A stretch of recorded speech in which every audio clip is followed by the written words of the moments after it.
What's up, Rangers Nation? It's Alex Flink with Dallas Sports Fanatic, and this is episode 12 of the Texas Rangers Fanatic podcast. And I am joined on this Rangers off day by Texas Rangers color commentator CJ Nitkowski. CJ, on this off day, a pleasure for you to take the time to speak some Texas Rangers baseball today.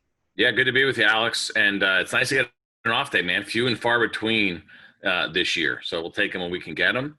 And I plan on doing almost nothing today but talking to you. So it's about time we've had one of these. Remember at the beginning of the year, we were like off day. Brutal.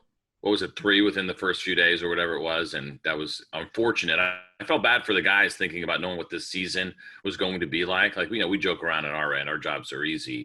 But the idea of the physical demands of the players, now you throw all these double headers, and luckily the Rangers haven't had to deal with that too much. But for even other teams, but the idea that the Rangers had all of those off days early, I mean, you can't pick when you get them.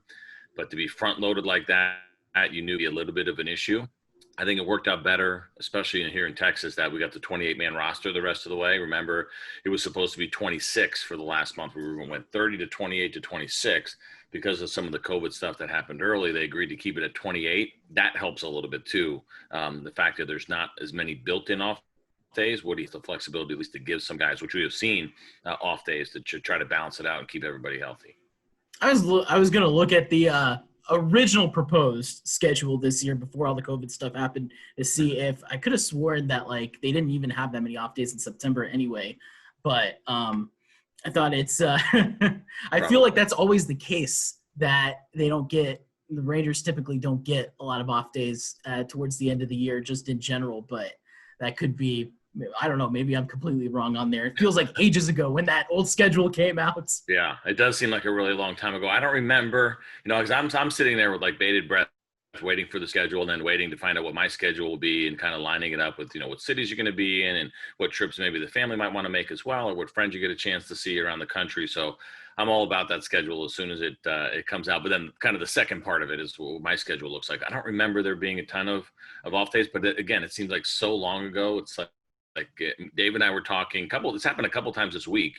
We're bringing up something, talking about it. I'm like, was that last year? Or was that like 7 years ago? Like, it's just completely have lost track of time. And it's been so strange. And we have to actually go back and look up some stuff that we would have known off the top of our head just to remember what year it was. What a strange year it's been in that regard, trying to keep track of everything. You appreciate they came out with the next year's schedule before the season even began?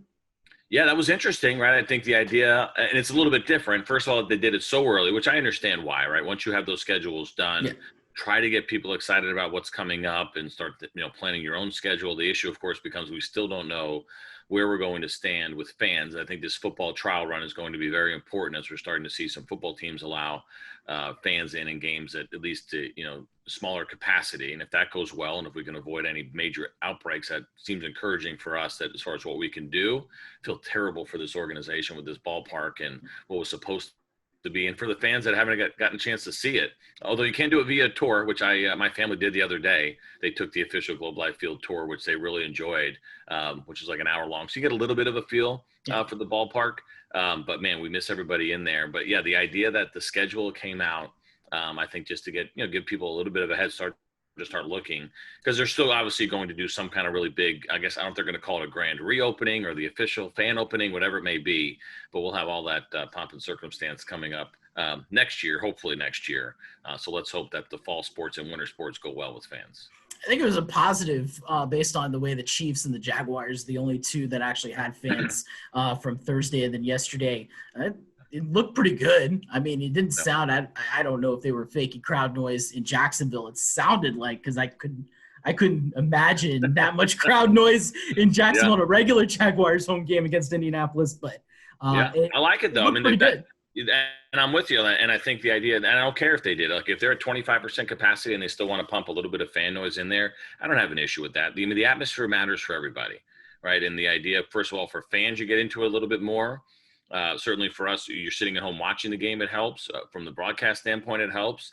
The first road game that we had this year, I don't know if Dave told you this or not when you talked to him, but the first road game that we had, the Rangers were in San Francisco. Mm-hmm. And we go to this, our first time not having Grooves doing the unbelievable fan noise that he is doing in Globe Life Field. It's been amazing what he has done and how real he's made it feel. And so first inning in San Francisco, we go to call, we're like, all right, here we go. And kind of working on, we're calling the game off the monitor, and they give us a couple of extra views to try to make it feel as real as possible so we can see everything that we need to see. Game starts and it's dead silent. And Dave and I are doing this first half inning, and I'm like, oh no. I'm like, this is super awkward. Like I felt like just Dave, like you and I were talking right now, trying to call baseball action with zero fan noise. And I was like, this is not going to work. This is going to be torturous. And so the inning finishes and get into our producer's ear. We're like, oh, is this, we're not getting any fan noise? He's like, what are you talking about? He's like, we didn't hear anything. There was zero fan noise. He's like, oh crap. And they realized they didn't have it pumped into our headsets. That would have been awful. It would have been absolutely awful. And then everything was fine after the fact. So even on the road, it's been pretty good, but I'm not opposed to it. I mean, listen, we do it on television shows, even live ones where they'll sit there and they'll pump in some laughter or whatever it may be. Think about if you're watching a movie or maybe you're watching like stand-up comedy, whatever it may be, you always kind of feed off the crowd, I think, a little bit, who's also there watching it with you, even if it was fake. And so I'm okay with it. I'm not worried about the authenticity. I just want the atmosphere to be good.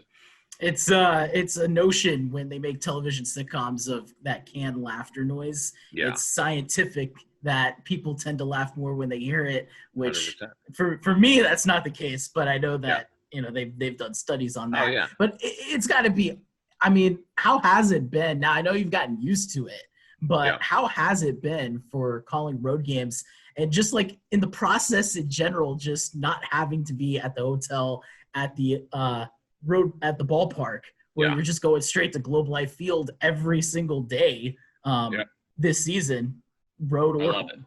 I love it. I really do. I was shocked. And it's not to say that I don't like going to the other ballparks, but the cut down on travel has been amazing. I mean, it really has been. Dave and I could not be more opposite camps of this. Dave was like, I need to get back on the road. I need to be able to see the things that I need to see. And I understand that. And I told him, he got so bad. I told him this other day, I was like, if I never step foot out of this booth again, I'd be perfectly fine with that. Like if I'm here it's calling every game for the next, hopefully, Lord willing, say another 20 years or so, I'd be okay if it only happened in this booth. Because now it helps because we're in the new stadium, right? It helps in the comfort level. So our booth is really big. Dave and I are 15 feet apart from each other when we're calling games. And I was concerned about that. And that actually has been fine too. As long as, we can still have eyesight and, read body language once in a while. I still kind of mess up or I'll step on them, but try to get a feel. But the road games, what they do is they give you what they call an all 9 view, which essentially is the high home camera. So you can see the entire field.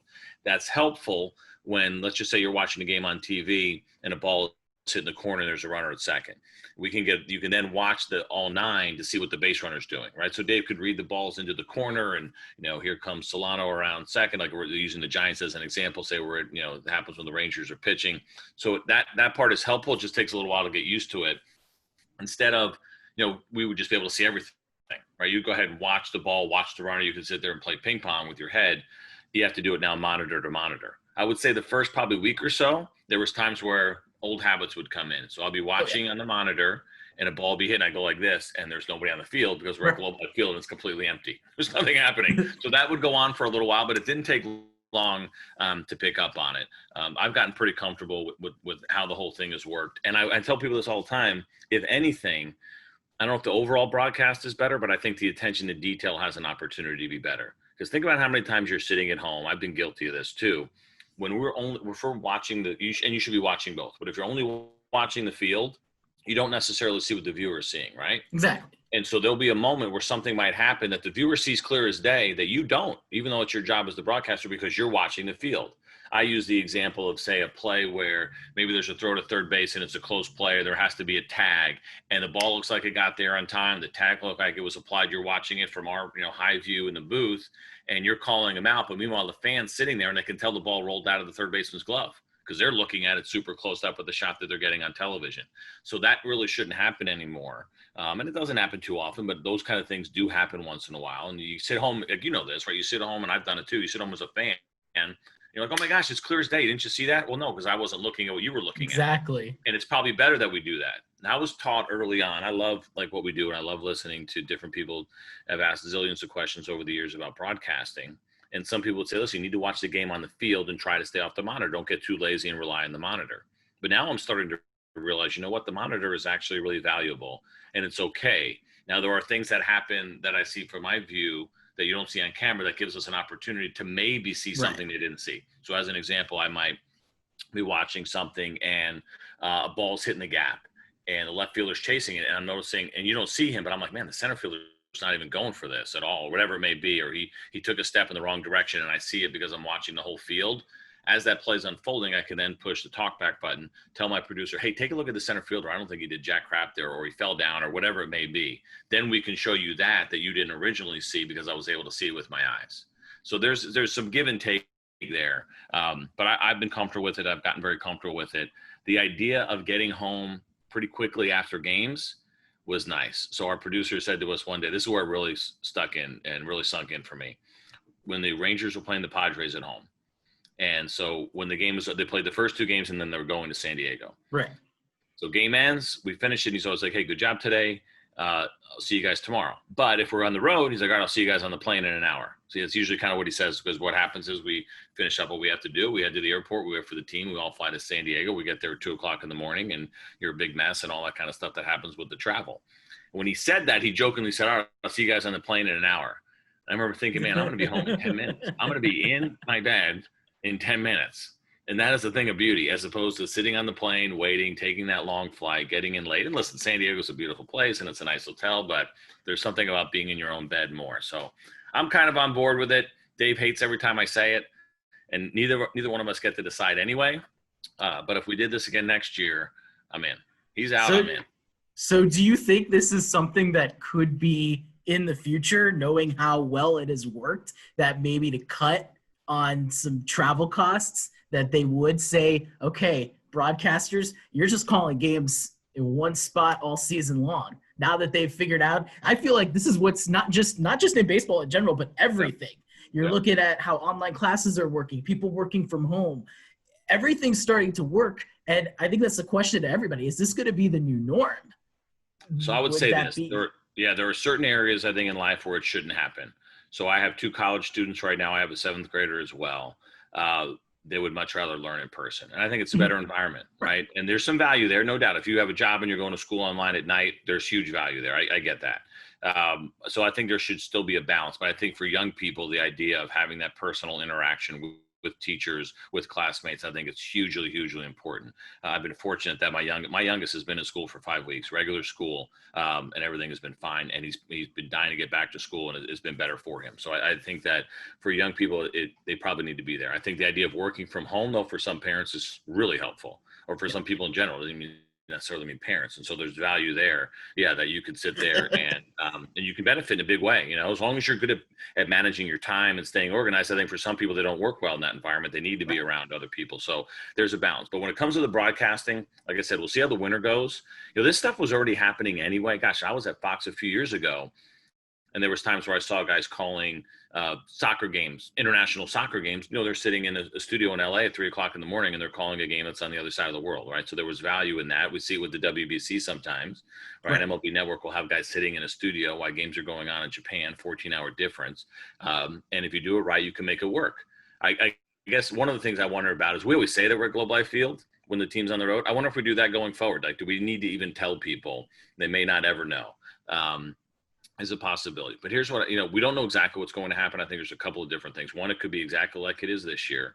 Another thing that could happen is that, with the travel team, with the Rangers, and this is pretty much the case for all big league teams, it's not just the on-air people that go. So Eric Nadel, Matt Hicks, me, and Dave and Emily, not just those 5. You also have like another 6 people from TV production that are on that team plane. You have your director, you have your producer, you have EVS people, graphics, people that really keep it moving. And then there's local cameramen do not fly. Cameramen only work local, but you do have part of your TV production crew.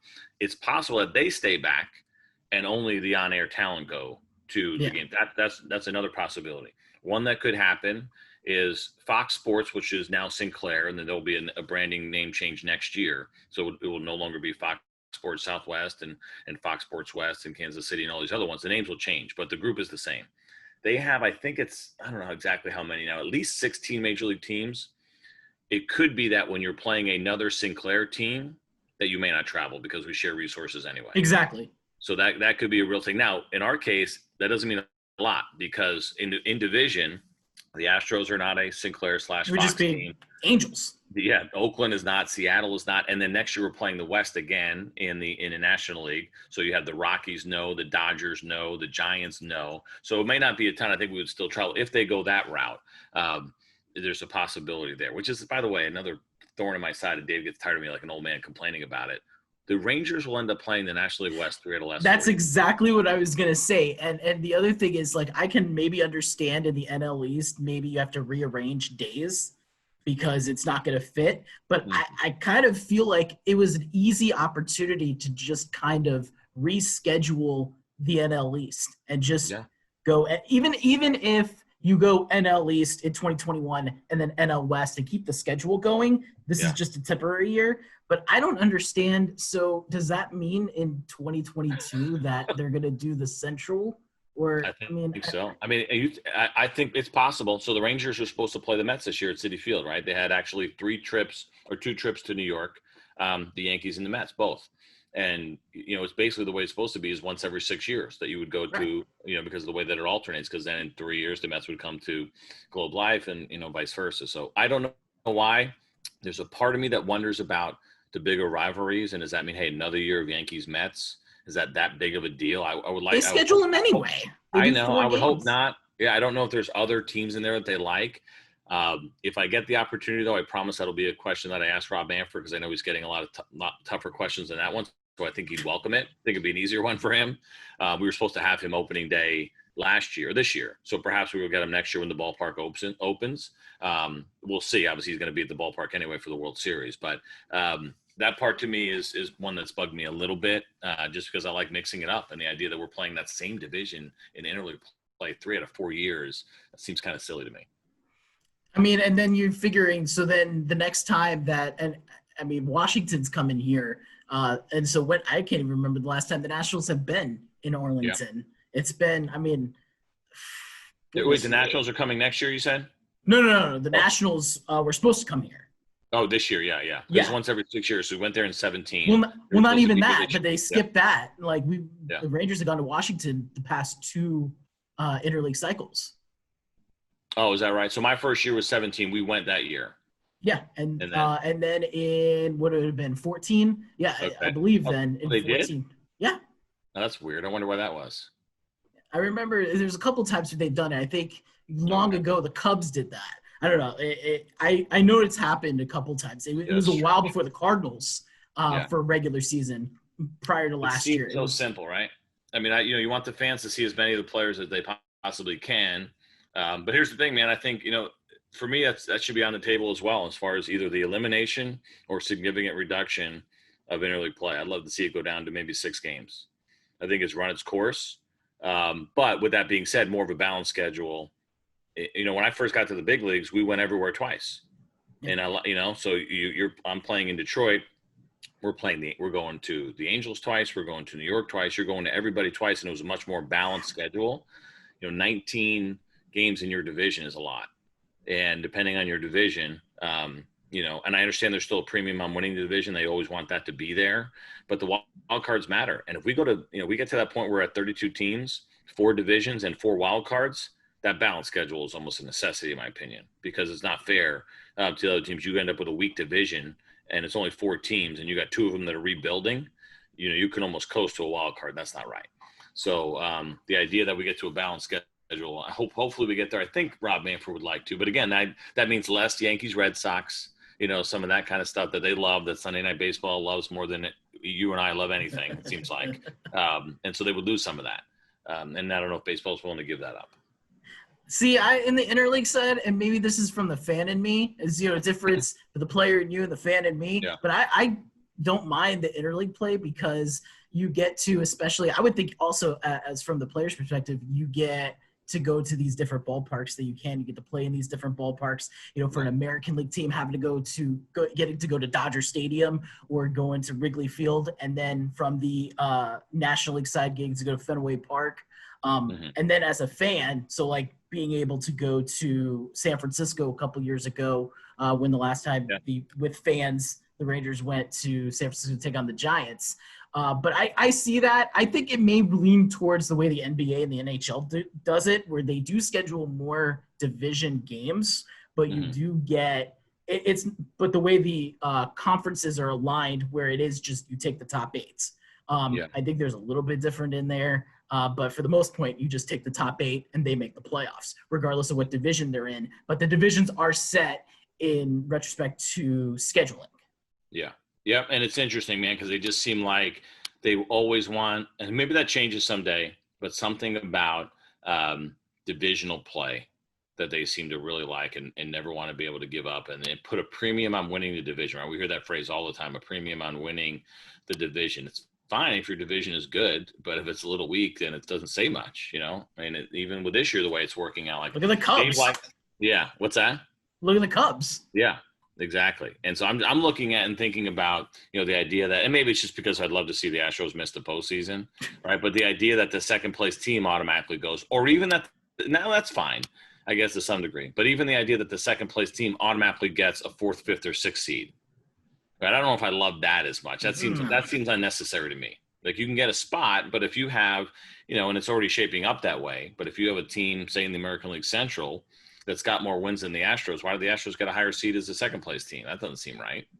You know, right? Are you going to punish the Twins or the Indians because they're having to play the White Sox 10 times, Indians, Twins 10 times, and then if you're looking at the Astros side, they play the Angels 10, they play the Rangers 10, and Seattle 10. Yeah, it's crazy. I mean, that's where it stands right now. I mean, the Astros have 23 wins, and so technically they would be, if it was to end today, they'd be a 6th seed. The Indians with their 26 wins, 3 more wins than the Astros, they're an 8th seed.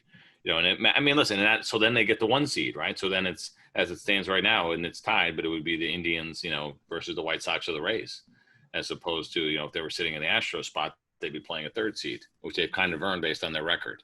So it is what it is, and I know we can always argue about it a ton, and discuss different ideas. But I'm glad that you know what, I should be just grateful that we're having 16, right? The fact that they got to that, I'm glad, because that would have, I think, you know, for people that are worried about this year feeling cheapened, I think the idea that it's a much tougher gauntlet to win a World Series now, I think helps legitimize it a little bit. I think this year you kind of let it pass just because, you know, you're trying to you're trying to mix something in, try to see what works. So this year, I think you can kind of let it pass, and then you have an off season to kind of go and see what works, what doesn't work. A lot of things that have come about this year, as far as universal DH. I know that's becoming a hot topic. Yeah, love it. But we'll see in the off. There's a lot of work to be done this off season from the league. And the Rangers have a lot of work to do this offseason. I'm still perplexed by this. 30 losses this year, 22 of them have been by 4 runs or less. So I ask you, when you look at that, does that even matter at all? The fact they're 17 and 30, but 22 of those have been by 4 runs or less. Does that even matter, or you just say, oh, they're 17 and 30? No, I think it matters to some degree for a couple of reasons. One, I think it speaks to the fact that even though this team is not hitting, and we know that it's one of the worst in baseball offensively, that they find themselves ways to stay in games. And so that is important. And it's really important for the development, right? We got to a point that none of us were really expecting that we would see all of these young guys, so many of them that had not played above A ball, that are now in the big leagues and getting some consistent playing time. It's really good for them. Right. The idea that, you know, I've been in plenty of teams that were not good. And when you're in those spots, the idea of playing meaningless games and because you feel like you're getting blown out all the time, you have no chance. There's opportunity for development because you're playing in big league games, but there's something to be said for playing in games that feel closer. Right. And so we had talked about this a week or so ago on the broadcast, thinking about the at-bats that Eli White might be getting in big spots and teams down by 1, or Tejeda is, you know, leading off the second base and his scoring and getting that proper secondary lead is really, really important. And so it highlights your failures sometimes, but it'll also highlight your successes. And so it makes the conversations a little bit more meaningful, even though you're not chasing anything necessarily, as a team, that matters. You'd much rather your players play in close games, even if they're losing those close games, to feel like they had a chance. And then not to pick on them, but you can sit there and say something like, you know what, you weren't quite ready when that ground ball was hit. You were off by half a step and you just missed that ball. Another run came in or 2 runs scored on that base hit, and now we're down by 3 instead of 1. And again, you wouldn't present it like that because that's probably a little harsh on a guy. That's not the way you talk to players these days. But it's those kinds of things where there's real value. So it's a good thing that they're playing close games. I've said this all along. Listen, for people that have been through this would have been a tough 162 game season, no doubt.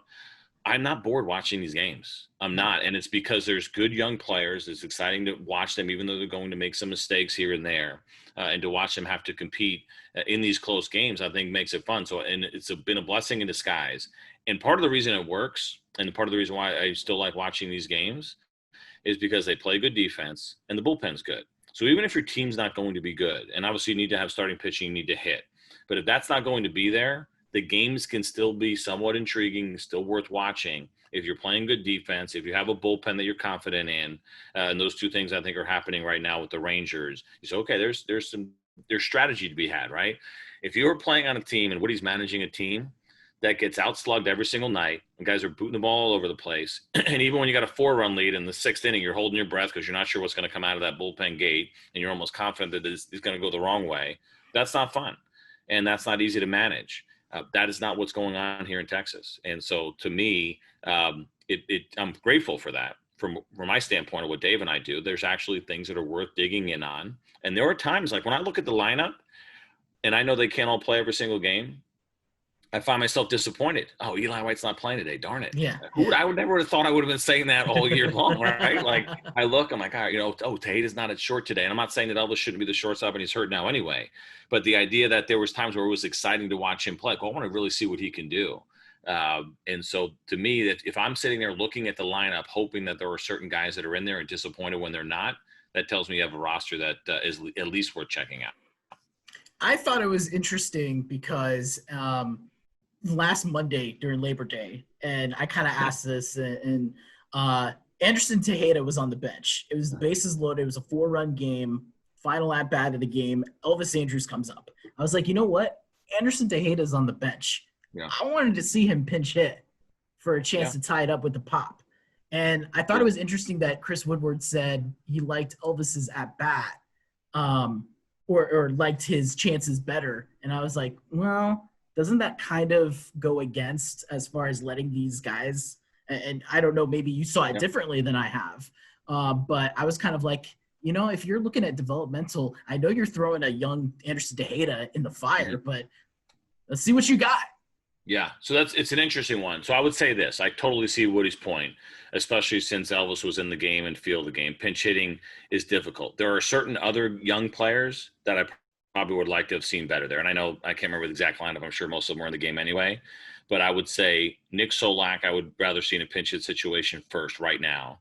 I would say, kind of Falefi, even though I'm sure he was in that game anyway. But looking at the young bats right now, who's taking the best at bats, the issue there with Tejeda is you might be putting him in a position to fail just because he is such an aggressive swinger. Now, in pinch hitting, you don't want to wait around, right? We talk about this all the time. The greatest pinch hitters, I was fortunate enough to play with Lenny Harris as a teammate, most pinch hits in our game's history. Mark Sweeney was a television teammate, I'll call him, second most pinch hits in Major League Baseball history. And to have that conversation of the art of pinch hitting and what it's all about. And as a pitcher, you learn this too. There's so much that goes into it.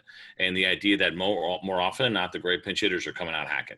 And so that means as a veteran pitcher, or if you have a veteran catcher, you're not getting anything over the middle of the plate. I may throw you a fastball, but it's going to be at a corner. It's going to be running off the plate. I may try to throw a breaking pitch that we call a strike to ball. Looks like a strike, finishes a ball. Like that's my goal because I think you're going to be aggressive and you're not going to wait around. And so that plays into the hands. Now you take a guy like Tejeda, who he wishes he could be swinging when he's on deck before he's actually in the box, right? He loves to swing, and there's some value there in getting more discipline. And I think that's probably one of the things that you'd like to see some improvement on. Now you make a mistake to him, and I'm as confident that he can hit it as hard or do some damage as anybody on this team. But if a veteran or a guy's out there and they're crafty, they're going to put him in a really bad spot and they can make him look bad quickly. I wouldn't say that obviously about a guy like Elvis who has been there. So while I'm with you, the excitement of the experience, and listen, maybe he goes in there and he swings at the first pitch over his head and he pops it up to the catcher and there's a conversation you can have because he experienced it, even though it was a failure. There's definitely value in that too. But Woody also still wants to win the game. So I don't know if he's going to put a guy in a spot, even though there's an opportunity for a learning moment, or who knows, maybe he comes through in a big spot. I mean, not to say he couldn't, but at the same time, he's competitive.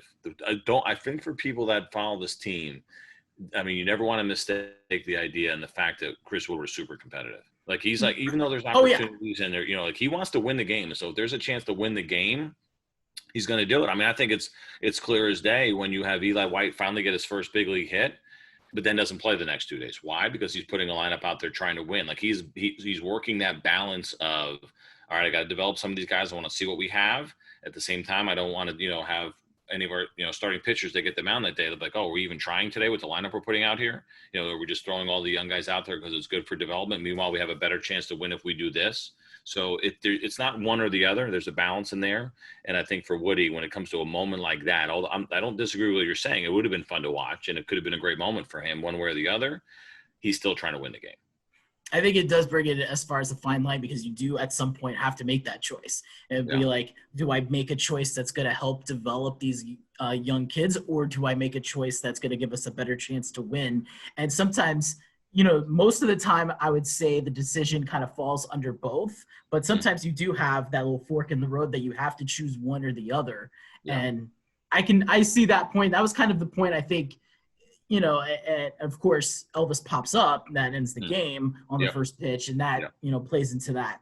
But I feel like, and this may just be that everybody, you know, they talk about this team rebuilding, and I use that in quotation marks, but do you feel like under the minor league situation that the rebuilding mode has actually fastened because these kids are getting their chances? They're not playing any minor leagues. They're getting put into major league situation. They're playing against major league hitters, major league pitchers.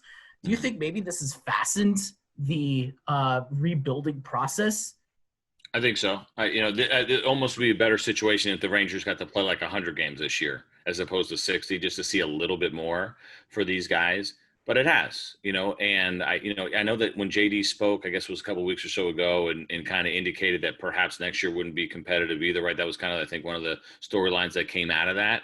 And it's not that he's saying he's committed to that either, but all of a sudden now you see these last couple of weeks and you start to look around at what you have. And Woody was asked specifically about some guys like, hey, is this guy ready to be an everyday big leaguer? He mentioned Tejeda, mentioned Taveras. I think he was a little bit, he wasn't, I don't want to say throwing cold water on Tejeda just yet, but he knows there's some development there that needs to happen. Like he's got tools and he looks like he can be an impact player at the big league level, but is he there just yet?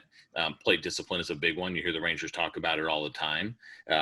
But he's good. Like he's fun to watch, man. I'd be okay if he's out there on the opening day roster next year with a starting job. It's very possible. But in the back of your mind, for player development people, it's hard for them sometimes. I think they sit there and they know the process and they feel like they know what works.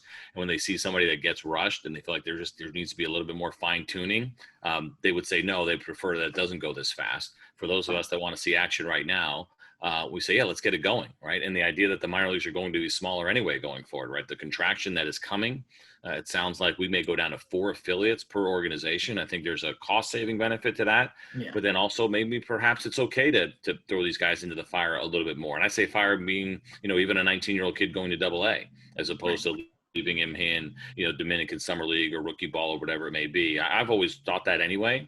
But that's also because I come from a different place of experience. I had a very aggressive general manager when I got drafted. And when I got drafted out of college, and not even a big college program, I went to college in New York City, in Queens, New York, at St. John's. So it's not a baseball, you know, hotbed necessarily, but he put me right into Double-A coming out of college. And I didn't realize, I didn't think it was that big of a deal at the time, quite honestly.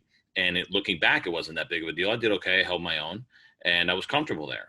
And the idea of not having to go through the rookie ball and A-ball process, I think is a possibility.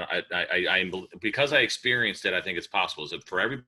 No, we're still going to have A-ball going forward. Exactly. But the idea of pushing guys along, there's a component in there, the physical part, learning the game. And so it's very important that you have the right people in place that are doing the work you want them to do at the minor league level. And I think the Rangers have worked really hard to get those people in place. And then there's the mental component. And the mental component, again, going back to one that I experienced, and I'm watching a lot of these kids look very comfortable. It's fun to see. And there's a little edge to them that I really like, especially Tejeda and Taveras. I would say the same about Nick Solak. They're comfortable. They're confident. That's good. You need that.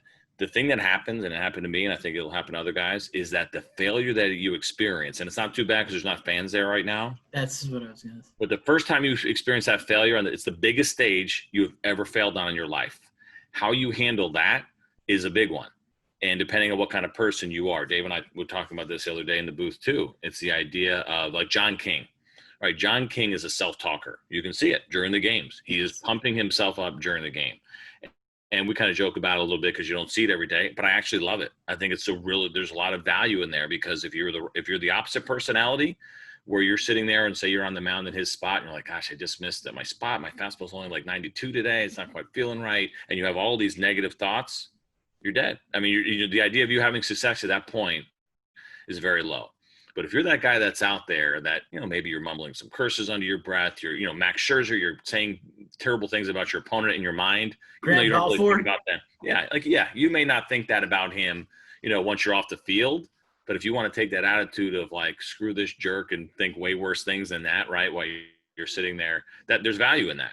And I think the focus on what you do well, as opposed to spending too much time on the negative. There's absolute value in the negative, but when it happens at the big league level, it can be overwhelming for guys. That's how I felt. That was my personal experience. So that's the place that I come from. That first time, like I got my first big league win. It was such a big moment for me and fun for my family. I pitched against Kurt Schilling. I beat the Phillies 1-0. It was on ESPN. I was 22. It was like the greatest day in the world for me, right? Next game, I last a third of an inning. I can't get out of the first inning. The only out I got was a sac bunt. And I thought more about that game than I did any other good ones, a couple of good ones I had prior to that. The next one was terrible. The next one was terrible after that. And I was back in AAA. Like, it seemed like that. And the idea was, for me, as I look back, way too much focus on the negative and not enough focus on the positive. And so that, from a developmental standpoint and rushing through the minor leagues, is the thing that I'd be focusing on the most. And the Rangers have some really good people in place for that too. Do you think that's maybe why players like, and I want to say like, not exactly veterans, but not exactly rookies. I think Joey Gallo falls into this category of why the struggles now. He's been dealing with a couple of injuries, hamstring, and then earlier wrist. So that might have something to do with it. But do you feel like maybe that's why he's kind of struggling, because you're so accustomed to your everyday process? Because I feel like with the rookies, especially the big leagues, you don't know what the accustomed process is because you've never experienced that before. But for someone like Joey Gallo, who every day you have that same process, and now all of a sudden it gets altered because of what's going on. There's no fans, especially being in right field.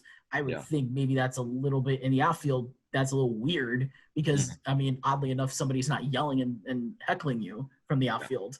But do you think maybe that's a lot of it's mental as far as the struggles go, or is it mechanics?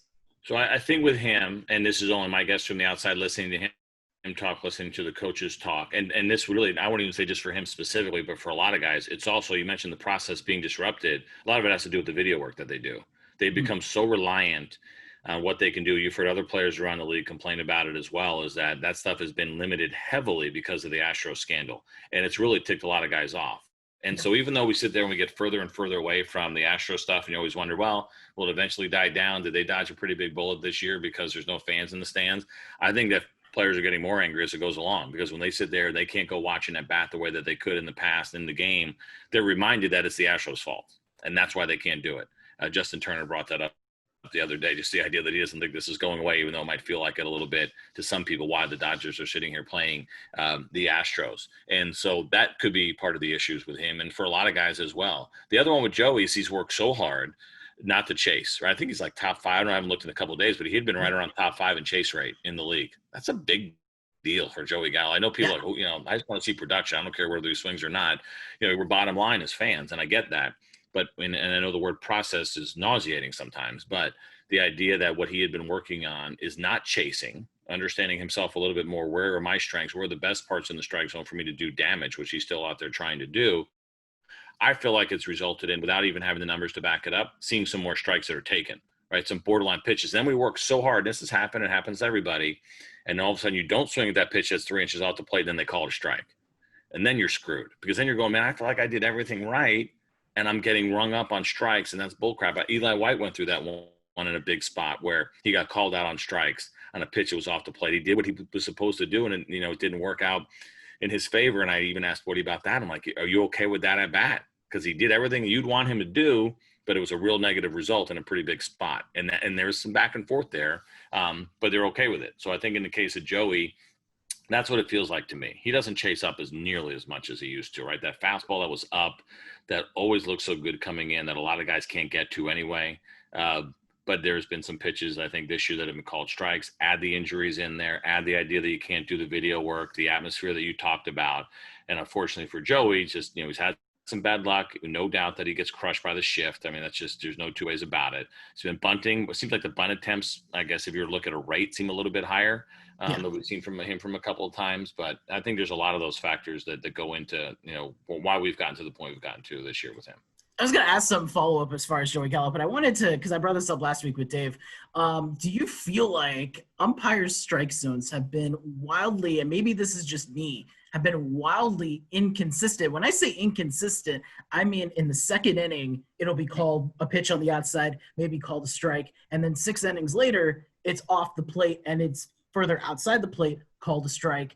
A pitch maybe the third inning doesn't equal out to the same result as a pitch in the 9th inning. I feel like that's kind of the case, but maybe that's just my paranoia. It's happened a couple of times. I don't know if it's been a lot, and it is going to happen in the game. It seems like it sticks out more now, maybe than it has in the past.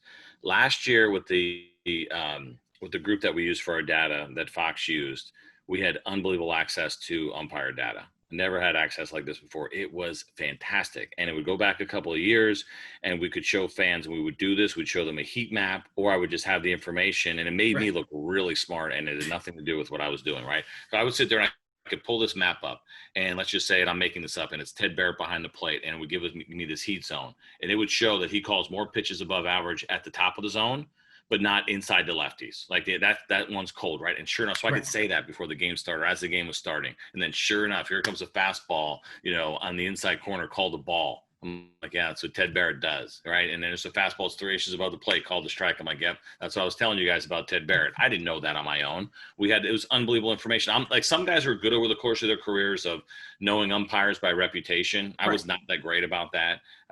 Probably if I need to be paying closer attention to those kinds of things, but wasn't particularly strong at it. Like, you'll hear broadcasters that have been around that, and I'm like, it's really great that, I could tell they're pulling it from memory. We don't have access to that information anymore. I don't know if the umpires stepped in and said, we don't like this, and they somehow put a block on all of that. It was amazing. And I would even share it sometimes with coaches that didn't have access to the information. That's how good it was. So now we have to go back to doing it by eyesight. And I probably should take notes on some of these umpires and their tendencies, but it's a lot to do during a game. I would say it's definitely happened. I just don't know the frequency if it's felt like it's happened more. I am still anti-automatic strike zone. I always will be. And it's one of those things, there's so many, and we have access to everything. We see so much these days, and we want to criticize everybody, and I'm guilty as anybody else. But then it comes down to, and I'm sure any umpire would tell you, take a walk in my shoes, or sit back there and I'll let you call. You're going to see 300 pitches in a night. There are going to be, 30 that are borderline, and because those are the ones that matter, right? And you're going to get the basic ones right, but what about the 30 borderline pitches a night? And who knows? They may tell you it's 10. I don't know what the number is. But to be 100% accurate is asking too much. But I'm with you. There's been some egregious calls that have happened too. I'm like, really? And I find myself, and I got to be careful because, yes, of course we're pulling for the Rangers, but there's times where a guy's hitting, and I can see it, he's grinding, and that pitch is 4 inches off, and they call it a strike, and I can't help but react verbally, and I probably shouldn't do that on the broadcast. But it's almost like anybody else that's sitting at home and going, come on, and I'll have those thoughts, or I'll make those sounds as well. But knowing these guys are grinding so hard, working so hard not to expand, because that's been an issue here. No doubt. You go back these last few years with the Rangers, and discipline in the strike zone has been a real problem. And so they're grinding it out and trying to make it happen. Then you get bad calls and you get super frustrated. I'm that way too, with even on the other side too. If I know opening day, first game of the season, Renel Tapia, in that 9th inning against Rafael Montero, not Rafael Montero, Jose Leclerc, got a very generous, Leclerc did, got some very generous calls. And so you acknowledge that, and that's kind of, for me, I don't know how anybody else is, but you acknowledge that. And I think that was one of those, I don't know, maybe it's just, like you said, maybe just the way the season has gone, that sticks in your mind a little bit more. And plus you're dealing with more rookie umpires too. And plus, the way the glove moves from the catchers, depending on how they catch it, that could be another reason. I know pitch framing, people want to get upset about that, but it is a thing. Yeah. Oh, yeah. So listen, not only is it a thing, But here's the thing that really surprised me. 2 years ago, I was talking to a manager from another team, and he was a longtime catcher, and I was asking about pitch framing and how does his organization look at it. And he was a guy that was known as a good defensive catcher before he was he was a decent bat, but he was all about his defense first. That's what kept him in the big leagues for a long time. So he understands the value of framing and receiving and having soft hands. And so I asked him, I said, what about your organization? He's like, you would not believe the value we put on pitch framing. They said, if you can steal, if they believe you're stealing a strike a game, they'll add 150 points to your OPS in their mind. Like, that's how they were. I'm like, what? And even he was like, I'm not sure I'm all the way there on that. But he's like, that's how they would look at it. So if you take a guy that is, not a good hitter, but he does an excellent job behind the plate, and this is just one organization's philosophy, and it wasn't the Rangers. And he's a 600 OPS guy. He's just not a good hitter, but boy, he's unbelievable behind the plate. Well, we'd value him as more of a 750 OPS type of hitter because of what he's doing. And I'm like, I can't get behind that. I'm not saying there's not value in it. There is. But I will say this, man, I'm watching these guys, and I don't know if it's sticking out more. I feel like we still see a lot of movement. Like, to me, we'll see, like, we have the little Fox box in the pitch tracks or whatever, and you'll see the dot when it crosses, and it's like, I'm like, really? Like, that almost looks Little League to me. Like, an umpire is going to fall for that. Now, Mathis last night in the Sunday's game, or yesterday, did a nice job on, like, these ones, right? It's just that little bit, or you come underneath, and it's just that real subtle movement. Right. You don't do, like, a jerky motion. You do, like, a little slide. I feel like we see a lot of that movement. I feel like we see more, like, where the ball crosses, and it's 8-10 inches where the guy's glove is after. I'm like, well, there's nobody falling for that, are they? And it seemed like that would make umpires mad too, because that to me is not a great look. And some umpires know how to do their job. Yeah, well, they'll say, like, don't move it too much. I know what you're trying. They all know what they're trying to do, right? But don't make it so obvious and then make me look like a dummy either. So there's the science, no doubt. And I think the idea of automatic strike zone means that goes away, and I wouldn't want that to go away. You need all the help you can get on corner pitches, and it is an art form, and it's a skill that is a good one. But you like to think that umpires don't get fooled too much. One follow-up as far as Joey Gallo goes, and I was kind of thinking about this as far as the new ballpark too, if that plays into, because I feel like from watching Globe Life Field, and we're down to now, amazingly, we're down to 4 games left in this ballpark until the season's over. I feel like with Joey Gallo, because you have his extension that could be, they're talking about an extension. I think, it's interesting. I feel like this may not be the ballpark for him, because I feel like, and I was talking to this Dave last week, is that I feel like it plays more to gaps than it does for just straight up power. And so when you look at the old place, I mean, that's his paradise. I'd do an extension in a snap of a finger.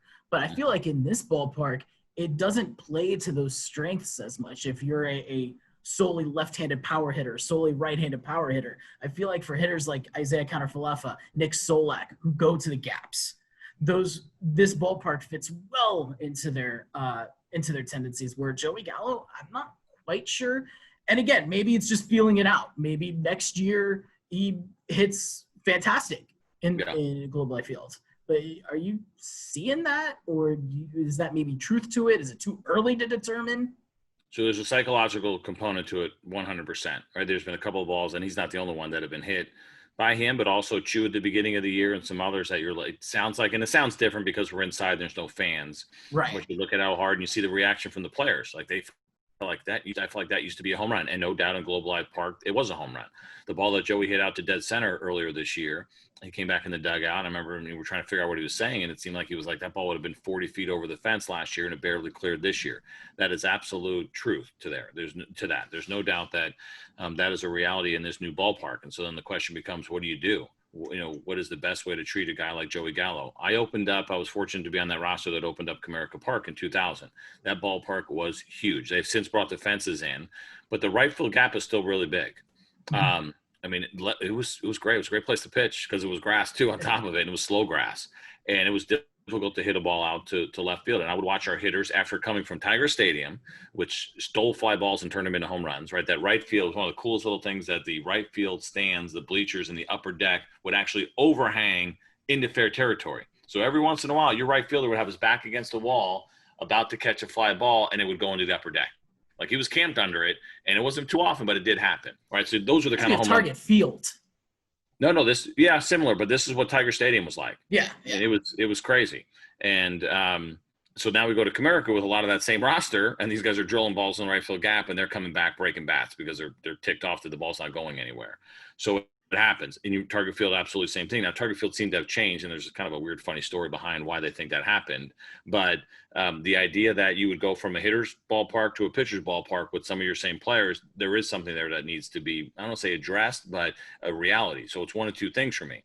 Either you have to start thinking about how you build your roster, or you bring the fences in. And I know the idea of, it's not that you have to admit any kind of mistake. It happens. Ballparks around the league, nobody's ever pushing their fences back, right? Everyone seems like they're always bringing them in. And Comerica Park is an example. The Mets did it twice. Right? I think they did it in Chicago and Seattle, even if it means shaving a little bit off. I think a very easy solution, if the Rangers go down that path, is those little cutouts in the gaps. Right, you look at right and center field gap. There's a little bit of a cutout where the wall gets deeper. You can probably cut that off. That would help a little bit. You want to shave a few more feet, maybe around the outfield wall, and I think it would still play fair. I don't think you want to go extreme direction. So from Joey's standpoint, he would probably appreciate that. He's going to be 2 years away from free agency after this year. It's probably not the right time for an extension. I loved his press conference he had the other day, and he seemed really genuine about wanting to be here and make it work. And I think he likes what he sees with the young guys that are coming. But I do also believe that you build your roster. You have to some degree, build it around your ballpark. Now, you mentioned Nick Solak, Isaiah kind of left of these guys that are putting the ball in play. They're doing it with line drives. I think Eli White, Tavares, and Tejeda to some degree probably fall in that category as well. You can still have Joey Gallo type hitters. You just can't have too many of them. Right. And so what does a lineup really look like? Is he a 4-hole hitter and doing damage? Or if you have more contact guys, on a championship caliber team, is he more of a 6-hole hitter? And I know that he probably wouldn't love that because he wants to be a middle lineup guy that does damage. But I think if based on his kind of career track, and I know this is not a fair year, we went through why it's probably not a fair year to judge what's going on with him. But he absolutely could have a place on this team long term. But if we don't see what we saw in the first half of last year, which was that MVP caliber type of season, he could be that guy, and I'll let him hit my lineup in the middle all day long. But if he regresses a little bit more to what we've seen over the course of his career, where it's 40 home runs and maybe 35 in this ballpark, there's absolutely still a place. I just don't know if you pencil him into your 4-hole hitter for the next 8 years. It might have to be a little bit further down with more contact guys that hit for average with some power. To me, gap to gap, doubles and triples are probably the name of the game at the new ballpark. And I think when you're evaluating not just him but other players, I feel like you do have to take the season circumstances into account. And so I'm not saying like you completely dismiss it and say, oh, Joey Gallo's having a bad year. You just dismiss that and say, oh, that's – but I think when you look at if everything goes back to more normalcy next year, I think that's when you really pinpoint and say, okay, what do we really have? You've gotten a bit of a trial run to the new ballpark. You've got that in place. Let's see what you got.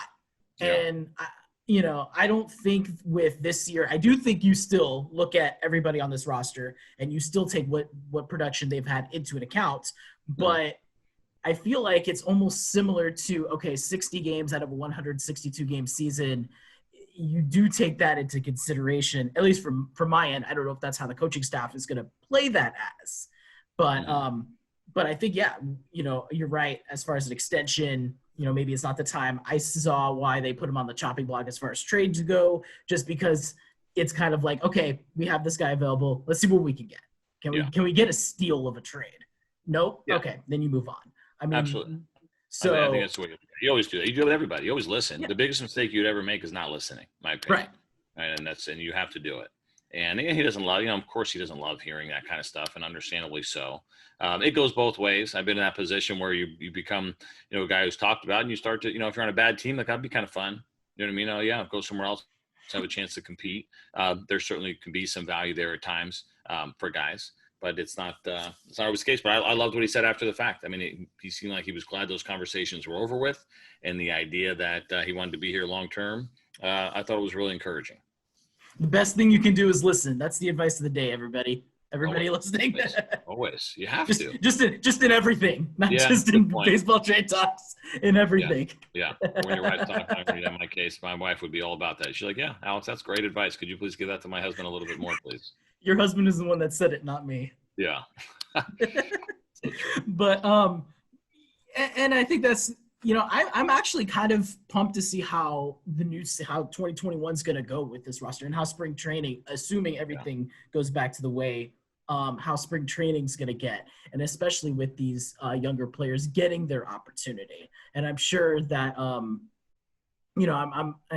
actually pretty excited for the postseason too. I know the Rangers aren't going to be a part of it, but it'll be nice to.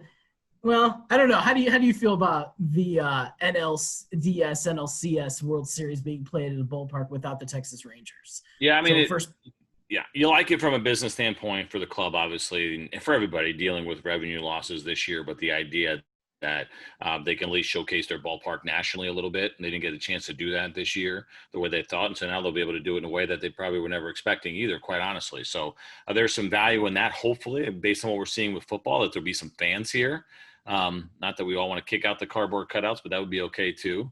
Or perhaps you'd let the teams bring their cardboard cutouts that are playing in the postseason, let their people put them in to fill the whole ballpark up. I don't know, but I think it's good for the game. I think it's good for the Rangers. It's good for everything that's happening here with the ballpark, with Texas Live, with the Lowe's Hotel that's here. I mean, there's just so much that's going on, and there's more coming, right? I mean, as far as the expansion of what's happening here, is amazing. A second Lowe's Hotel going in across the street, the old Globe Life parking lot. Rumblings about them wanting to maybe draw a World Cup here. I mean, this is a really fascinating situation that's going on right now in Arlington, Texas. And so the idea that they get to show that off a little bit nationally, I think is a good thing. What'll be interesting to me is for the teams, and who knows who's going to be in the World Series, but let's just say we get a team from the Central or the East that's never been here in the American League or National League for that matter. There's going to be a quick learning process about this ballpark because it is different. And the idea, as you and I were just talking about, whether it be how the ball carries, how the infield plays, to me, the big one is the corners. When the ball goes down the line in the corners, you don't know what is going to happen. I mean, the idea of reading it properly, is it going to skip and stay along the wall and continue to go into the outfield? Is it going to catch one of those cutouts and rattle around and get caught in the net? Is it going to catch a cutout and kick backwards? Is it actually going to catch the flush part of the wall before it gets down there and kick backwards or rattle around in the net? All of those little things. How about the angles, especially the left field wall? That left field wall from the foul pole to the gap jets out really quickly. And the angle in which the ball bounces off that wall, and it seems like they've been bouncing pretty firm so far, all those little things could make for some interesting moments in the postseason that we're going to see. So I'm glad the ballpark's having that chance to get highlighted. It's an absolutely beautiful ballpark. There's so many cool things. I can't wait for fans to get in there and experience it for themselves. And I can't wait to look out the booth and see them there. I mean, it is, it's awkward to look out and see absolutely no one in the ballpark. And I know the players miss it as well. But I like the idea that the postseason is happening here. I'm glad that they were able to secure that. Dodgers and Padres, I feel like, have the biggest advantage then. And then even if you're going World Series route, Oakland A's have played 7 games in this ballpark. So for sure, I'm with you there. Big advantage. You get workouts and you get to feel it out a little bit, but there's a lot of work to be done in that regard. And it could be the infield too, right? The idea, we've seen how quickly the balls get through the infield here. I'm trying to think, when's the last time we had a World Series with turf?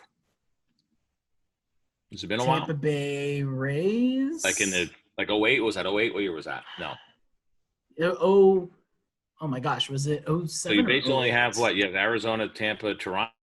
Is there anybody else I'm missing? No. Yeah. So when's the last time we had, So yeah, Tampa Bay. Tampa Bay Rays. Do you remember what year that was? I can't remember anymore. Because David Price came up with 09? What was it? It was 08, I believe. 08, okay. When the Phillies won it all. Yeah, okay. That makes sense. But yeah, so it's been a while. That'll be a topic of conversation for sure. But our players seem to love it, right? Joey talked about early on how it feels on his body and all that kind of stuff. And I haven't had a chance to walk on it yet, but I'm only tier 3. I can't get anywhere near it. But I haven't been on it since like in March when they did, and it felt kind of soft. I mean, I don't have anything to compare it to, but I mean, it felt pretty good, and I wasn't wearing the right shoes for it, but. Run some spike and get out there and take some fly balls. Let us know. You don't want to see that. Next on America's Funniest Home Videos. Yeah. But no, I still can't believe that we're 2 weeks away from the season being over. I know, man. It's absolutely fun. We knew it was going to fly by. Tom's got the last homestand, so I'm done calling home games. So we have these last 9 here with the club on the road, and man, it's gone by really quick. From our standpoint, though, I feel like it's been a success. I know, obviously, we don't get to control, no matter how good or bad of a job we do in the booth. We don't get to control how many people watch the game. It's always about the team. And so hopefully there'll be a little bit of a better product going forward. But we got, I don't want to say it yet, but it seems like we got through it. I know it's been a really tough time, like especially leading up to the season. It was so intense and a lot of people nervous, and understandably so. And, I didn't love seeing a lot of the negativity about the idea of playing sports. Like, and I understand people were nervous and they just hated the idea that we were going to try to do this. And they still feel that way when we try to, we're trying to start to get fans in the stands in these other sports a little bit. But I'm a believer in, cautiously moving forward and I'm going to say taking unnecessary chances, but what may seem like some chances. I just don't love the idea of sitting around and not doing anything. And I know there's probably a place for that to some degree, but hopefully we are moving forward. But it's been a success in the sense that the players that have tested positive, a couple of small issues, but nothing too significant. I guess Eduardo Rodriguez is probably the biggest one. And the heart condition that, it was either caused or has been revealed by his positive COVID test. But everything else has been pretty good. I mean, the idea, and it's weird, man, like I would never talk about this stuff on social media because it almost seems like it makes people mad when we've had a positive outcome, right? The idea that if I say something like, we haven't had a single player have to go into the hospital, with a COVID situation, I look at that as a real positive. I feel like people get angry when you say stuff like that sometimes, which I don't understand. But that's well, and then you have Alex Dickerson and what happened this past weekend where it was a false positive. Yeah. And then that unfortunate situation. Yeah. I don't doubt that's happened multiple times this year. No. And thankfully that is just a one-off thing, and glad to see he and his wife are doing great. And, hopefully that could just be something you just move on from. But it, stuff like that. I feel like overall, I think they could have been a lot worse. I think overall, and you had the situation with the Cardinals and the Marlins earlier in the year, but again, that was earlier. Things are starting to ease in. You had the little A's outbreak, but that seems to be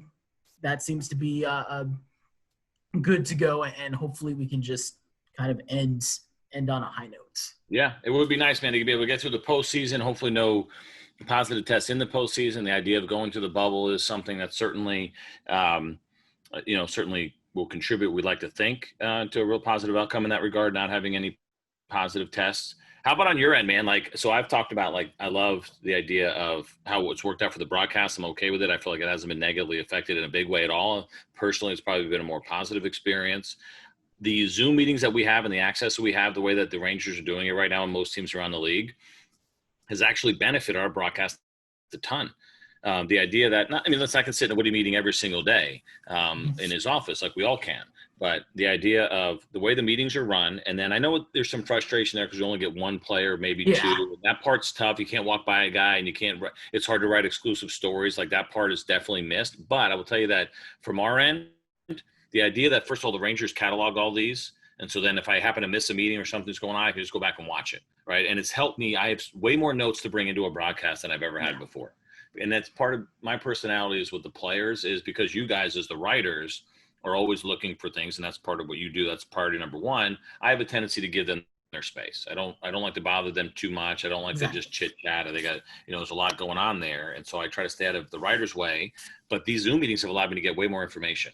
Yeah. Because all the questions are there. And I will ask before this is over, one of the players, how they feel about how it's gone. But I'm curious for you, positive or negative from a writer's standpoint, the idea that there's no clubhouse access, but it's with the manager every single day and it's recorded. Less players, but at least you're getting one, at least one, and usually one of significance. And I think for me, as somebody who has a daytime, full-time job, it makes it a lot easier too, because right after work, if a Zoom meeting is at 3:30, 4 o'clock, I can just log off of work. It goes straight to my laptop instead of having to go to the ballpark, take time out of there and try to rearrange a schedule. So I will say that I'm a little bit more in favor for that reason. I can see why the more tenured writers may not like it as much, because you only have that one player access. And for someone like me to try to build up a camaraderie with players, it can be a little bit more difficult. But I think overall, I would say I'm trending more towards the positive than the negative. Yeah. because you're still getting that opportunity. You're still getting a lot of information. You're still being able to talk with Chris Woodward. You're still able to talk with some of the players. It's not face to face, so that does kind of change a little bit. But I think for me overall, in the current situation that I'm in, I would say it's more positive because I have been able to do a lot more than I think I would have been able. Because with road games, I don't get a chance to do anything last year just because I'm not out on the road with them. So being able to, if for instance, if there's something that I had thought of late last night, a question to ask Chris Woodward, I can just go, I could just wait till Tuesday instead of having to wait all the way until Thursday and whatever that question may be that may already not only been answered, but it may be pointless. Sure. And then becomes the time, and some of our guys do this. The Zoom meetings have been also somewhat entertaining at times, but because of that situation, which I understand from a travel standpoint, it would make sense. If you're not traveling with the team, there's something you really want to ask the manager and have to do it in front of the other guys. It's not ideal, but you do what you got to do. But it still even happens on the Zoom meeting, right? Which that part to me is almost inexcusable. And it'd be interesting. We had like a roundtable among everybody that's in those meetings about maybe the way that they're done. But the idea of asking a question from like 7 days ago because you hadn't been on the Zoom meetings, I don't love that idea because we have limited time, right? It's 15 minutes. And more often than not, we run out of time and people will actually have more questions, especially pregame. Postgame, I think you try to keep it short. I stay out of the way of postgame almost all the time. And sometimes I just watch them back because I know you guys are on deadline and trying to get stuff done. And we have a little bit of... They are, not me. Yeah, some of those guys, right? So the idea that, I stay out of the way, but asking a question from a thought you had a week ago, to me at this point, it was almost inexcusable. Because that just means you didn't log on when you could have. And it's one thing. Well, I understand that not every writer covers every single game, but there's no reason why you can't. But that's where your backup comes into place too. I mean, and I don't. Yeah, I'd be curious, man, because I listen. I've been so fascinated by all of it. It's been good, and I'm not just telling you this because I'm talking to you right now. I would say that in the group, and there's some veteran guys been doing it a long time. You ask some of the best questions, but also the way that you ask them. And to me, this is just kind of, and Sam does a good job too, is where it's short and to the point, right? And sometimes in our meetings, like things can get long. And I do radio, a couple of days a week, 3 hours, and I'm still working on my interviewing skills. I think it's one of the most difficult parts of this industry. And some people are great at it, asking questions. But one of the things that happens in our meetings that drives me nuts is there's like a lead up to the question. You know what I mean? It'll be like, hey, you may have been asked this before, or this might be a little awkward, or you might not be able, like all these kind of things, like unnecessary. Now, if we have all day long, I get it. It's a comfortable way to ease into a conversation, and I try to catch myself to make sure I don't do it either. But there's times like yesterday was a day like there were still guys that had questions, but Woody had to go, like time was up, and that's fine. So I think as a group, we need to be a little bit more conscious of like, let's get to it quickly. You don't have to describe your question. And I've done this. I'm saying this to someone who's done it and been guilty of it. And you don't have to offer answers. You know what I mean? Like it's hard. Like asking questions. I'm guilty of that. So am I. Like I said, I'm not pointing fingers that can't be pointed at myself. But that sort of things as a group, I think we could kind of be a little bit better at. Of like, I don't know, like the beginning ones drive me nuts, especially when they get long and slow. And they're all guys that I like personally, but some of the stuff is just like ask the question. Not as leading up to it, but then ask it. But then, and there's two different reasons. There's times where it works, in my opinion, and times it doesn't. If you're interviewing somebody who was short answers, doesn't dig in very far, you may want to offer some answers to that person to give them a couple of different ways to address it. There's a place for it. Chris Woodward's not that guy. Chris Woodward gives thoughtful, detailed You're doing it answers. For Lance Lynn. If you're interviewing Bill Belichick, then that's exactly right. Right. Who's the coach with the Spurs, right? I mean, those kind of guys that are going to be Greg real Popovich. Yeah, like those guys, you could try that, or he's going to call you out no matter what you do, I think.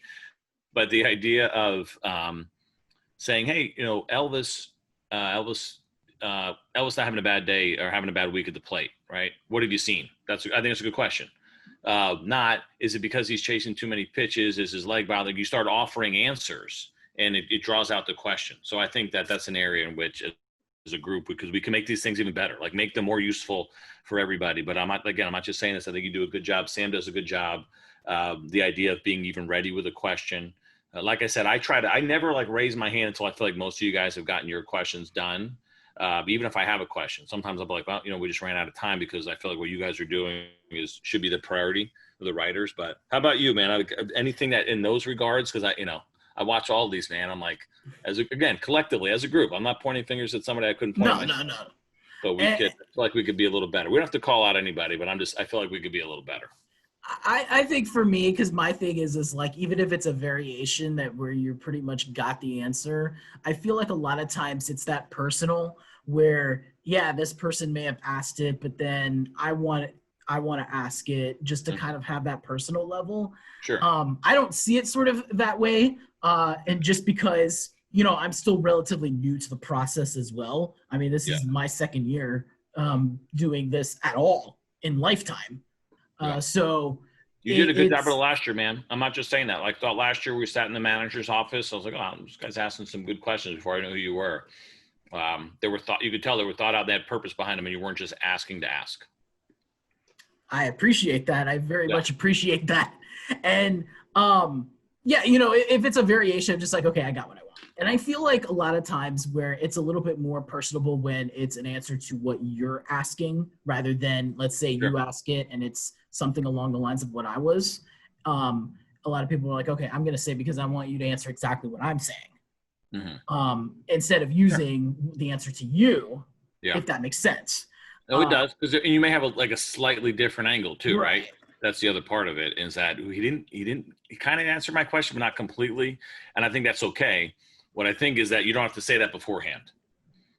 I mean, I know, because you want to be polite too. There's a balance in there somewhere. Not to be repetitive, but that's something you could say, but, and then you go. Like I said, if we had all day long, it wouldn't bother me at all because it's more conversational, but I'll listen in. I don't know if you ever go to the end of the other team ones. But that they don't allow me to. Oh, they don't? I don't know. I haven't gotten any. I'll get every once in a while. So some are worse. Listen, we don't have the worst ones in the league. I promise you that. There were a couple where I'm like, what is going on here right now? But they have, I like the little raise your hand feature that Zoom has, but it's not, you ever see that before? There's you can push a button and your hand raises. I'm like, that would, but nobody ever uses that. That to me would be an easier way to do this. I mean, just my opinion. Not that I'm here to try to fix everything, but because then as opposed to I'll keep a lot of times if I maybe I'll have my video off if lighting's bad or I'm just a mess or I just woke up or whatever's going on, and so I'll leave my video off so it's not a distraction. But then it's like, all right, if I have a question, I might pop on later, and I'm sitting there waving my hands like, hey, John, I want to ask a question, and it's it's a little weird. There was one group that I can't remember. It wasn't Oakland. It might have been San Francisco. It felt like the regular manager meeting. Like nobody stepped on each other and nobody said, okay, now it's your turn. Now it's your turn. And they just went. And it was, I think it was the Giants, but I was like, oh, wow, they got it together over here. They seem to, and I think it works in smaller groups. Right. It wouldn't work in New York. It wouldn't work in Boston. It probably wouldn't work in Philly that way.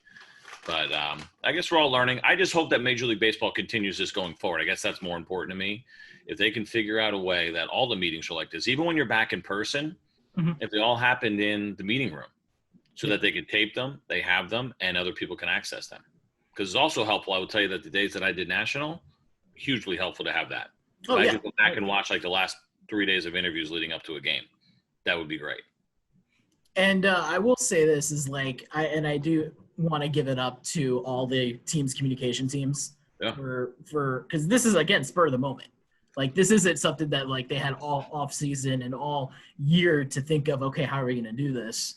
I mean, this is just a spur of the moment. Let's see how we can accomplish. So the fact that it is being put together, whether it is a little chaotic at times, it's still fantastic. Fantastic work by everybody involved. So I wouldn't mind seeing, let's just say, and it does matter, I think, what who you write for and how popular, how big your audience is. There probably I let the big boys handle it sometimes. Yeah, I mean, there probably needs to be some priority, but I was thinking about even, let's just say for the guys that have been around doing it a long time and for MLB.com and the big papers here in Dallas, the idea of, should they be able to have exclusives still, right? So if you could sit there and Evan Grant's can I get 5 minutes with Joey? Or sometime this week over the next 3 days. If I'm the players, I work really hard to make that happen because I'm sure they love the idea that the media is not in the clubhouse, right? In the loitering. And it used to be way longer. We're down to 45 minutes now. when I first broke in, it was before batting practice and after batting practice. It was open. It was crazy how long they would be there. But you didn't think anything of it. But the idea of kind of hanging around, waiting for your guy to show up, and okay, Elvis is in the training room, and you're standing in the clubhouse waiting. If the players want that to go away, they should be pretty creative on some of the ideas. I would go forward if I was a player right now and say, listen, let's say, okay, a couple of guys have to give exclusives, at least one guy pregame, at least one guy postgame. You never have to go multiple days in a row unless you do something really big or whatever it may be. And you do it right outside the clubhouse in an interview room, and it's always taped. And you got to do it within the first 15 minutes of the game being over, unless you're hurt. Like those kinds of things. If they come up with a plan, I think not everybody's going to love it, because there's still writers who are going to be mad they can't be in the clubhouse because they can't get that stuff you were talking about. Yeah. But on the players, I push forward on trying to make this even better, because I think for them, they would probably enjoy it more.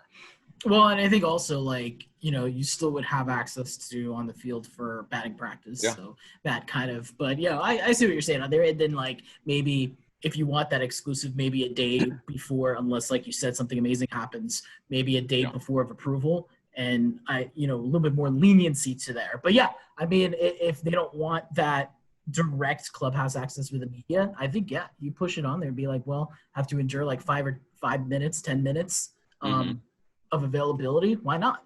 Yeah. If if they're not agreeable to it, then it would go back to the old way. And I bet you they would. Exactly. So you used to get they could do it like this. And I know, listen, the PR folks that you were talking about, they had that balance in there of helping the media to do their job and protecting the players. And a lot of them look at it as protecting the players as kind of their view. And again, in big markets, it's tough. I've played in New York. I've watched it happen. It can be a real challenge. But the idea, there used to be where you would get, I don't know if you remember, you're a lot younger than I am, but the pink, like while you were out notes, you ever seen those before? So they would be like, it'd be like a notepad. It would be pink. And this was the kind of things they'd have in offices. And it would say like, while you're out, and there would be like these boxes, so-and-so called or fax or whatever. And they would be the number and a written message, and it would be on your locker. And basically it would be like, hey, the Detroit News wants to know if you can do an interview like, tomorrow, or a radio station, can you call this radio station? All that kind of stuff. That kind of, obviously with an updated version of it, but that kind of thing, let's just say you wanted to do something. Hey, Alex has made a request on Wednesday, sometime between 2 and 4 p.m. Do you have 5 minutes to jump in the Zoom room or whatever they want to call it, where he just walked out of the clubhouse and does it, right? And he says, okay, I'll do it, or I can't do it, whatever it may be. Those kinds of things, I think, would make a lot of people be able to do their jobs maybe even better and cleaner and easier, and not have to sit around and wait and beg and hope. And, it's uncomfortable when a guy has to tell you no, right? That kind of stuff. It would be better, too, because sometimes when you walk into that clubhouse, that player may not be there. Yeah. And so if you do schedule it ahead of time, then you don't have to worry about, is he here or not? Yeah. You have it on your schedule unless it's canceled ahead of time. But I think everybody could win. Yeah. I really do, across the board. I know it's a little different when you're sitting in person and maybe just shooting the crap a little bit, but I think there could be better exposure, limited access for the players. They don't have to hide for those 45 minutes if they don't want to deal with the media, all that kind of stuff.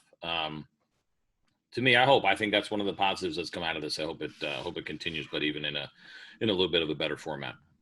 No, I definitely hear it again. Like, everybody's so used to the norm. So still trying to kind of, the norm I had was 1 year last year. And then like this year, it's been a weird 2 years. I'll tell you what, CJ, it's been a weird 2 years of covering when you've gone from a ballpark that's closing to a new ballpark opening to whatever is you could describe this year as.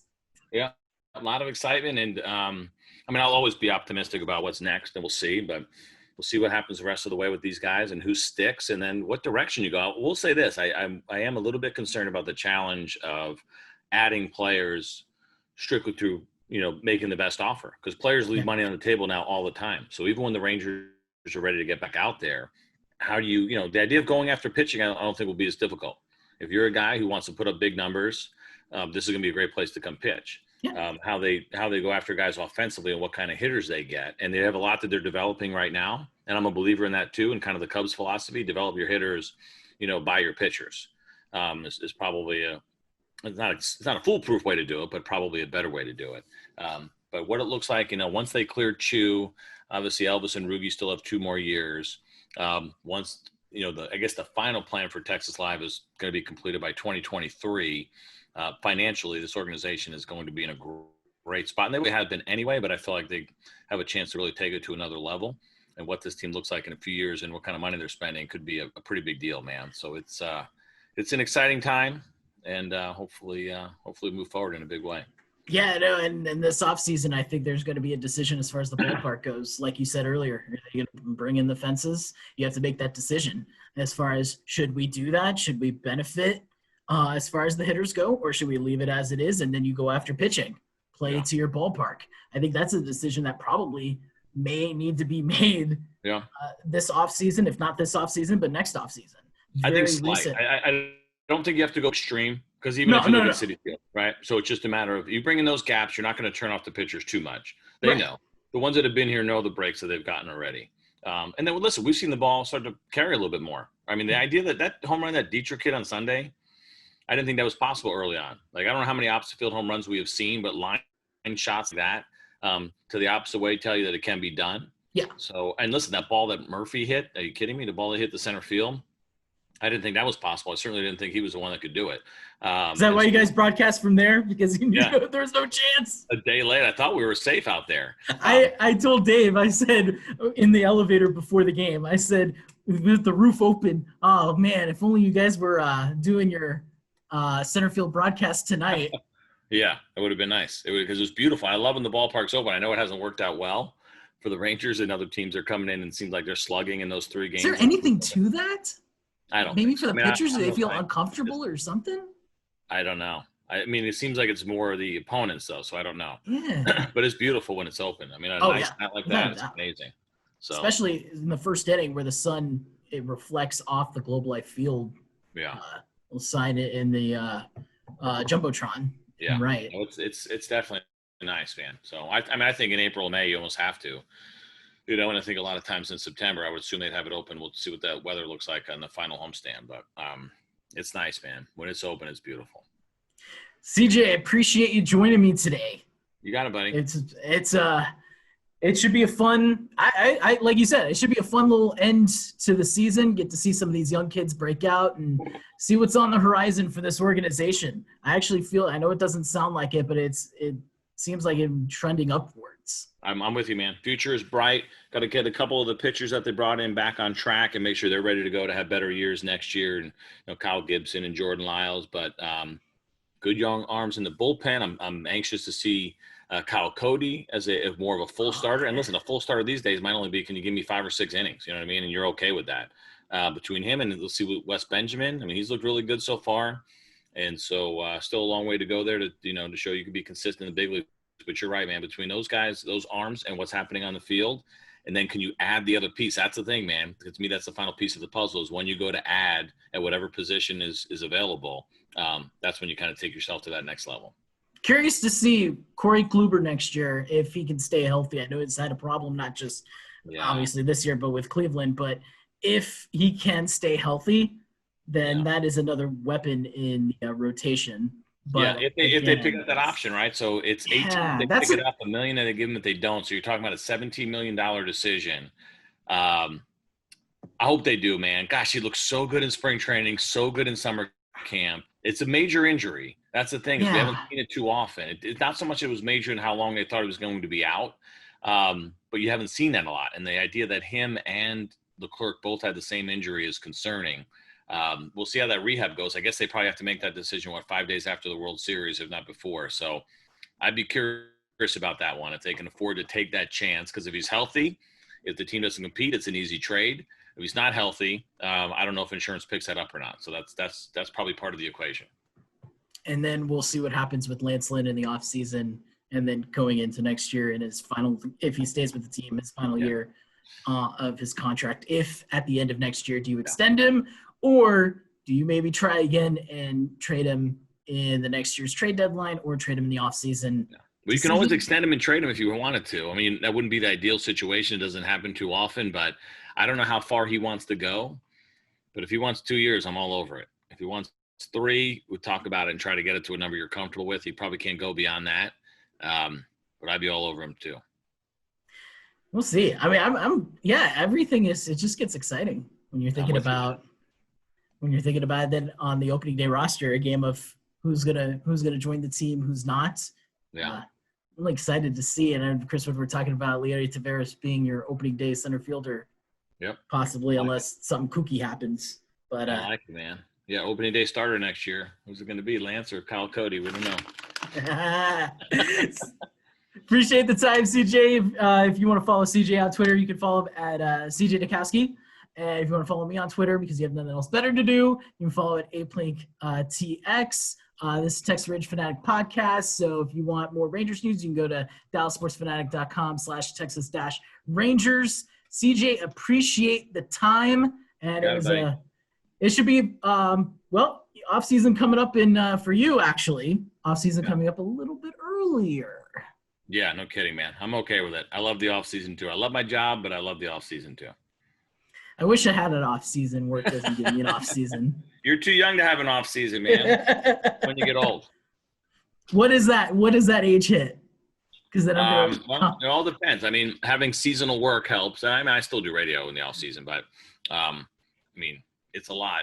It's a lot of travel and a lot of work early on. So I don't know. It's a good question. I guess when you have the answer, let me know. Yeah, and then I'll circle it on my calendar. Yeah, August you could be a teacher. You 31st. could be a teacher. You get an off season. There's not too many jobs that really get an off season. August 31st, blank. Yeah, exactly. Appreciate the time, CJ. You got it, man. All right, take care.